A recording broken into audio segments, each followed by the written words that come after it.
I don't have a picture of this one, but this is traditionally how people check piriformis. Your book has the side-lying version, but I'm showing you the one that people traditionally do first. Slide closer to me. So you see my technique? I put my hand on the table. I make a fist, and I put it on the table so that when he slides over, he runs right into my arms. This way he ends up where I want him. Because if he comes too close to the edge and I bring his leg off of the bed and he falls down, that's not so good. Paperwork. All right, so the piriformis is what kind of rotator? External. Unless you're It above depends. 60 degrees of flexion. So greater than 60 degrees, it is an external rotator. But less than greater than, I was flipping it. So 0 to 60, it is an external rotator. Beyond 60 degrees Internal. is an internal rotator. So in order to stretch it, what do I need to do to the hip if I'm above 60? Internally rotate. Oh, externally I rotate. need to externally rotate it because it is an internal rotator. So the way that we do this is we go past 60, we flex up to about 100 degrees of hip flexion, we adduct, and then from here we maintain that, and then we externally rotate. Now I'm going to step away. So you need to keep the body weight and some axial compression to maintain the flexion and adduction when you externally rotate. As I step away, this is the position of piriformis muscle length.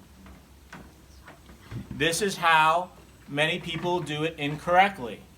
Flex, adduct, and wow, look at all that external rotation. Everyone see that? You got to keep them in the flexion adduction if you're going to get to the end range of the piriformis length. Okay? I'll show you on the other side so you get a different view.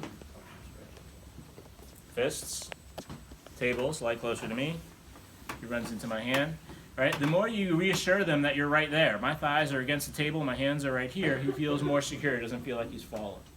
Okay? Essentially, my thighs are like a bed rail. I'm just keeping him in check. Bring it up here. I am going to stabilize the pelvis as I flex him up. I am now switching so that I can provide axial compression because my axial compression is now the stabilization to the pelvis. He's flexed 100 degrees, adduct. You okay there? Okay. And now I will externally rotate.